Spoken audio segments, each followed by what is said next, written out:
तो नया रेजोल्यूशन क्या है भाई? हाँ, हैप्पी न्यू ईयर बेटा, हैप्पी न्यू ईयर। भगवान करे आप सभी लोग स्वस्थ रहे, अच्छे से पढ़े, आपके घर में भी सारे लोग स्वस्थ रहे और कोई ऐसा मेजर सिचुएशन ना आए जिससे आपकी पढ़ाई रुके। आप लोगों को हमेशा मेहनत करने का एक इंटरेस्ट बना रहे और आपको ये बात समझ रहे कि भाई कि ये एग्जाम काफी डिमांडिंग है, काफी मेहनत डिमांड करेगा, काफी कंसिस्टेंसी डिमांड करेगा और वो आई होप आप सभी लोग अच्छे से इस साल दे पाए, क्योंकि अगले साल इसी समय के आसपास आप लोगों का एग्जाम होने वाला है। तो कहीं ना कहीं बस अब हमारे पास 1 साल बचा है। यस, अच्छा एक ने ब्रह्मचार्य का वो लिया है भैया, प्रण रेजोल्यूशन। अरे दादा रे दादा भाई, ये तो जेनजी था तुम्हारा जनरेशन, ये कहां पहुंच गए रे? हैं इतना बड़ा, इतना अच्छा फोकस, अच्छा फोकस है 19 आर। अच्छा रेजोल्यूशन देखो, बाप रे बाप। सारे बच्चे जरा अपना एक बार रेजोल्यूशन बताना, ठीक है? रेजोल्यूशन हमारे पास इस बार आप लोगों ने क्या लिया? एक ने तो बड़ा खतरनाक लिया है, ब्रह्मचर्य का पालन करेंगे ये। अच्छा, और हाँ, और 19 आवर्स स्टडी एवरी डे। बेटा 3 दिन के बाद बता देना कहां से लाश उठानी है तुम्हारी, घर वालों को बता देंगे। यस, और हाँ फिटनेस, ओहो बेटा पहले माइंड का करिए, ठीक है, क्योंकि माइंड आपका फिट नहीं है। और डिसिप्लिन, अच्छा अच्छा, हाँ कुछ बच्चों को ये बात पता है कि ये सब कुछ होने वाला है नहीं, इसलिए छोटा मोटा सा ले लिया है, मैं डिसिप्लिन रहूंगा। जो उनको पता है कि वो अभी भी नहीं है। यस, हाँ रेजोल्यूशन ऑफ वेक्टर्स, याद है जब हम लोग वेक्टर्स को तोड़ देते थे, है ना? तो ये आपका नाम भी रेजोल्यूशन है, तो ये भी कहीं ना कहीं टूटने वाला है। अब मैं पूछूंगा 3-4 दिन बाद कि कितना हुआ भैया तुम्हारा रेजोल्यूशन। अच्छा, विल गिव माई 100%, ओके 200% दे देगा ये बच्चा। अच्छा, और डिसिप्लिन, नो मक्कारी, वेरी गुड फिजिक, हाँ सबके देखो जरा गोल्स देखो, कंसिस्टेंसी, सिग्मा बनूंगा। अब है पाई बॉन्ड, ठीक है, तू क्या सिग्मा बनेगा? तेरे को तो कोई भी कहीं पे भी आकर के लात मार के तोड़ देगा। स्ट्रॉन्ग रिवीजन स्ट्रेटेजी फॉलो करेंगे कुछ बच्चे। यस, मेरा क्या रेजोल्यूशन है? मैं देखो, मैं उस जोन से बाहर आ चुका हूं जहां पर मुझे पता है कि ये रेजोल्यूशन नाम की कोई चीज होती नहीं, ठीक है? तो वो जो चीज हम नॉर्मली दिन पर करते हैं जिससे खुशी भी रहे, कि मैं रेजोल्यूशन में बस ये लिया कि मैं हर दिन ऑफिस आने की कोशिश करूंगा, ठीक है? जब मेरा काम होगा तो काम करूंगा, नहीं होगा तो बिल्कुल नहीं करूंगा। कुछ ऐसा सा काम जो मैं हमेशा करता आया हूं, उसी को ही मैं अपना रेजोल्यूशन मानता हूं, ठीक है? हाँ, कि अपनी पर्सनल लाइफ में किसी को दखलंदाजी नहीं करने देंगे जैसे नॉर्मल रहता है। हाँ, घर वालों की सारी बात नहीं मानेंगे। ये कुछ कुछ बेसिक सी चीजें जो मैं नॉर्मली नहीं तोड़ता हूं, वही मेरी रेजोल्यूशंस है। यस, हाँ अब होगा कमबैक बेटा, अब तो कर ही ले कमबैक, ठीक है? 2026 में दुनिया खत्म हो रही थी, अब दुनिया भी वेट कर रही, बेटा रुक जा, अभी नहीं खत्म होंगे, पहले इसको कमबैक कर लेने दो, कि पता लगे हम खत्म हो जाए फिर बोले हम कमबैक करने वाले थे, उससे पहले दुनिया ही खत्म हो गई। तो दुनिया भी वेट कर रही है कि तू कर ले बेटा कमबैक, फिर हम खत्म होंगे। 26 में तो दुनिया खत्म थी, तो हो सकता है नवंबर में खत्म हो, दिसंबर में हो, तब तक तू एक बार कमबैक करके दिखा दे दुनिया को बेटा, ठीक है? यस, नहीं भैया, हम ऐसे ही बहुत ज्यादा खुश है। आप लोगों का प्यार बहुत ज्यादा मिलता है, घर वाले बहुत ज्यादा सपोर्टिव हैं, हम ऐसे ही ज्यादा खुश हैं। यस, आप लोग अपना टेंशन तुम लोग अपना टेंशन लो भाई, उस शक्ल के साथ तुम कैसे जियोगे? हैं, कम से कम इतना पैसा कमाओ कि प्लास्टिक सर्जरी करा पाओ, है ना? दिमाग का तो कुछ हो नहीं पाएगा तुम्हारा। यस, अरे हम सही है भाई, हम देखो ब्लैक कॉफी पीते हैं, अपना एंजॉय करते हैं। वेरी गुड, हाँ चलिए भाई आप लोग अपना देखिए। हाँ, ये आप लोगों का रेजोल्यूशन होना चाहिए। यस, कि हम लोग खूब पैसा कमाएं। यस सर, दुनिया कब खत्म होगी? तेरे लिए दुनिया खत्म होगी जब तेरा जेईई मेंस का रिजल्ट आएगा बेटा, उस दिन तेरे को ऐसा मारा जाएगा और तेरे अपने मारेंगे, तब तू कहेगा कि अपने भी पराये होते, ठीक है? तो अभी 26 में तेरे लिए दुनिया खत्म नहीं है, तेरे लिए 27 फरवरी 12 तारीख को मैं बता रहा हूं, जब तेरा जेईई मेंस का रिजल्ट आएगा, उस दिन पापा को रियलाइज होगा कि हमारा जो चमकदार बच्चा था, जो 10वीं में 250% ले आया था, है ना, जिसके लिए हम लोगों ने पूरे मोहल्ले में बहुत ज्यादा खुशियां मनाई थी, अब ये फेल हो गया। हाँ, तो अभी तेरे लिए है बेटा टाइम, और तू तब तक कम बैक कर ले बेटा, दुनिया रुकी हुई देख रहे हो। हाँ, नए साल में एटलीस्ट आप लोगों ने देखो यार, एक बात जोक सपाट, ठीक है, सीरियसली बताऊं, अब आपके पास सिर्फ 1 साल बचा है।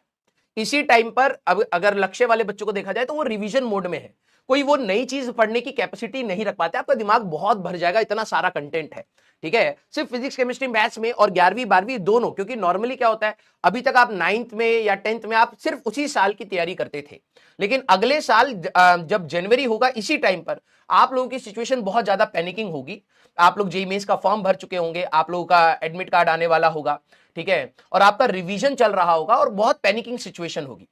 उस चीज को ध्यान रख करके आप लोग चाहे जैसा भी रेजोल्यूशन बनाए, और अच्छी बात है, ठीक है, आप लोग कुछ बना रहे हैं, कुछ टारगेट कर रहे हैं, इट्स बेटर कि एटलीस्ट आप कुछ दिन फॉलो करेंगे, क्या पता उसमें कुछ आपकी हैबिट बन के आ जाए, राइट। लेकिन मुझे ये बात पता है कि 3-4 महीने बाद ये सारी चीजें भूल जाते हैं, लेकिन ठीक है, कुछ पॉजिटिविटी से स्टार्ट करने में कोई दो राय वाली बात नहीं है।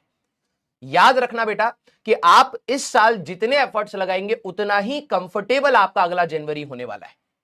ध्यान से सुनिएगा, ये साल आपको ना ही सिर्फ अपनी 12th बल्कि आपको अपनी 11th क्लास को भी रिवाइज करते हुए चलना है, ठीक है, और दोनों साल का सिलेबस आपका जनवरी में पूछा जाएगा, फरवरी में आपका पूरी 12वीं क्लास का बोर्ड्स का आपका पैटर्न होगा। और मैं पहली बता रहा हूं, फिजिक्स का अगर आप बोर्ड्स का पेपर देखेंगे वो जेईई मेंस से काफी ऊपर होता है, काफी, समझ रहे हो, मतलब मैं ऐसा नहीं कह रहा हूं कि वो एक नॉमिनल जेईई मेंस लेवल तक का है, नहीं, उससे काफी ऊपर आपको फिजिक्स का अपना बोर्ड्स का पेपर मिलेगा।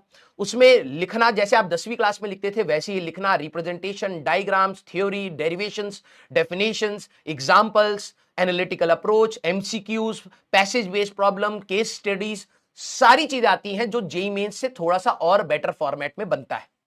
कई बच्चे क्या होते हैं कि बहुत अच्छी नॉलेज रखते हैं लेकिन लिखना नहीं जानते, तो वो चीज में सफर करते हैं। और आप सभी लोगों को पता है 75% से नीचे अभी की जो सिचुएशन है उसमें आपको कुछ नहीं मिलेगा। आप अपना जेईई मेंस में बहुत अच्छा स्कोर ले आए, जेईई एडवांस में बहुत अच्छा स्कोर ले आए, कुछ नहीं मिलने वाला है।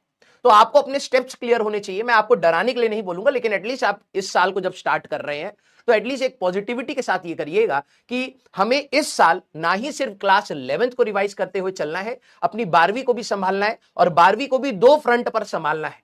जो स्कूल गोइंग स्टूडेंट्स हैं, अब मैं आप लोगों को बता रहा हूं, आप लोग थोड़ा बेटर सिचुएशन में हो गए एज कंपेयर टू डमीज।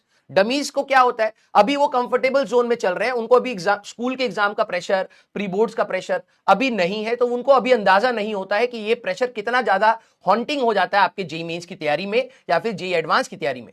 आप पूरे साल भर अपने कॉम्पिटिटिव तैयारी करें और आखिरी के कुछ महीनों में अगर आप प्रॉपरली अपने बोर्ड को संभालने के फॉर्मेट में जाएंगे तो आपकी तैयारी कई बार डिरेल हो जाती है।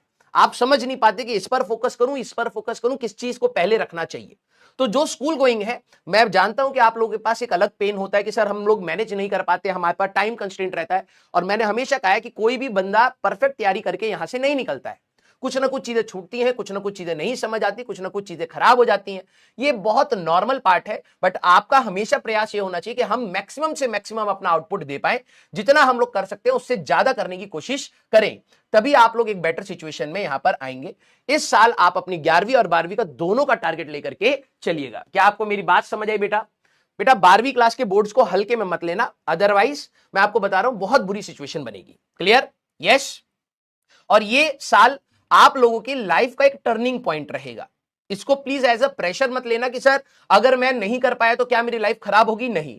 टर्निंग पॉइंट ये है कि जो बच्चे यहां पर अच्छे से संभाल ले गए, अच्छे से मैनेज कर ले गए, उनको एक बहुत बड़ा एक अच्छा खासा जंप मिल जाता है।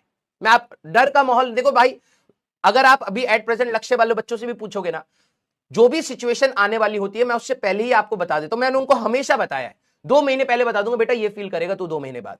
और उनसे जाकर के एक बार पूछ लेना कि क्या राजवंश सर ने 2-3 महीने पहले ही बता दिया था कि ऐसा कुछ आने वाला है, ऐसा फील होगा, इतना ही पढ़ पाएगा, इतना नहीं पढ़ पाएगा, ये प्रॉब्लम होगी, वो प्रॉब्लम होगी। मेरा काम ये सारी चीजें आपको बताने का है।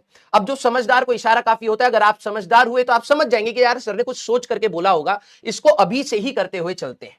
यस, हाँ, बिल्कुल डरने वाली बात नहीं है भाई, बिल्कुल भी डरने वाली बात नहीं है। यहां से हर साल बेटा, हर साल सिलेक्शन होते हैं, लक्ष्य से होते हैं, अच्छे सिलेक्शंस होते हैं, और आप लोग भी उस चीज को कर सकते हैं। बस बात यह है कि इस साल आप डिरेल मत होइएगा। अगर आप लग रहा है कि यार मेरा बैकलॉग बन रहा है तो उसको होने मत देना, बड़ा मत होने देना, उसको मिनिमाइज रखना। चीजें छूटती हैं, कुछ लेक्चर्स छूटेंगे, कुछ चैप्टर्स छूटेंगे, लेकिन तैयारी रोकना मत। कई बच्चे होते हैं रोक देते हैं, वैसा मत करना, क्योंकि बाद में आपको स्टार्ट करना ही पड़ेगा एग्जाम से पहले, फिर आपको लगेगा यार मैंने नहीं रोका होता तो शायद बेटर रहता। Clear? Yes, love you all. तो हाँ, अच्छी पॉजिटिविटी के साथ रखिएगा। और मैंने आपको कहा कि this is going to be the turning point of your life, क्योंकि आप एक ऐसे एग्जाम में जा रहे हैं जहां से आपको एक फर्स्ट स्टेप अपने करियर का एक अच्छा मिल सकता है। मैं ये नहीं कहूंगा कि आईआईटीज या एनआईटीज ही आपको सब कुछ वही देंगी जो आपको चाहिए, नहीं, आप प्राइवेट कॉलेजेस से भी जाकर के कर सकते हैं। इंडिया में बहुत सारे अलग इंस्टीट्यूट्स भी हैं जो बहुत अच्छा एक्सपोजर देते हैं, जहां से आप अपनी लाइफ को बहुत अच्छा ले जा सकते हैं। लेकिन यस, एक माइंड में एक सपोर्ट रहता है कि आप अगर एक अच्छे कॉलेज में जाकर के एफर्ट्स लगाते हैं तो जल्दी चीजें क्लियर हो जाती हैं, थोड़ा जल्दी बेटरमेंट आ जाता है। तो ये टर्निंग पॉइंट है, इसको मिस मत होने देना। अदरवाइज चीजें तो आप अटेन कर ही लेंगे, अगर आपके अंदर जुनून है, आज नहीं तो कल हो जाएगा, लेकिन वो टाइम फ्रेम थोड़ा सा बढ़ता हुआ दिखता है जिसमें बच्चे पैनिक करते हैं। तो इस साल को बहुत अच्छे से यूटिलाइज करिएगा, और हम सभी टीचर्स का आप सभी लोगों के लिए बहुत सारा प्यार है, बहुत सारा सपोर्ट है। हम जितना इस तैयारी में आपके लिए कर सकते हैं हम लोग अपनी पूरी कोशिश करेंगे, बस आप लोग कहीं रुकिएगा मत, ठीक है। Love you all, thank you so much बेटा। स्टार्ट करा जाए। यस, स्टेट बोर्ड्स हो या सारे हो बेटा, सारी चीजों के लिए, हाँ, सारी चीजों में बहुत माइनर डिफरेंसेस होते हैं। कुछ बोर्ड्स में 11th क्लास के टॉपिक्स भी आते हैं, आई थिंक महाराष्ट्र बोर्ड में 11th क्लास के भी कुछ टॉपिक्स आते हैं। तो आपको पढ़ाया उसी तरीके से जा रहा है कि आप आराम से कर सकते हैं। हमें syllabus completion with right proper intensity हमें ध्यान रखना है, और आप लोगों को वही चीज फॉलो करनी है। क्लियर है क्या? यस बेटा, अभी लक्ष्य कब आएगा वो छोड़ो, 11th क्लास को भी ध्यान से करेंगे, ठीक है। स्टार्ट करें।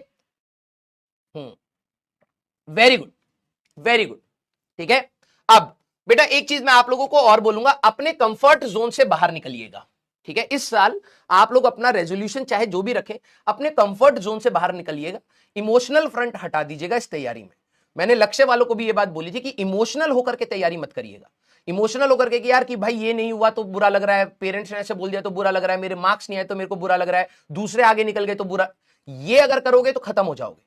आप बिल्कुल इमोशनलेस होकर के इस तैयारी को करिए कि भाई मेरे सामने ये टास्क है, मुझे आज ये कंप्लीट करना है, मैक्सिमम जितना हो सकता है करता हूं, उसके बाद मैं सो जाऊंगा।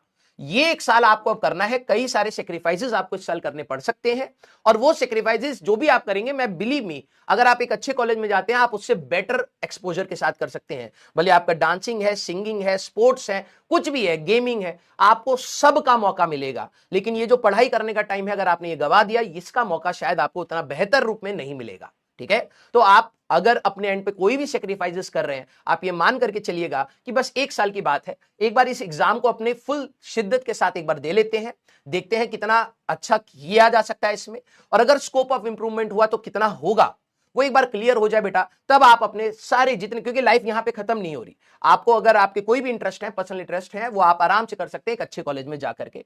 कुछ सेक्रीफाइसेस ये तैयारी मांगेगा, और प्लीज इस साल आप उस चीज को करिएगा, उसमें इमोशनल होकर के मत सोचिएगा, ठीक है। चलिए।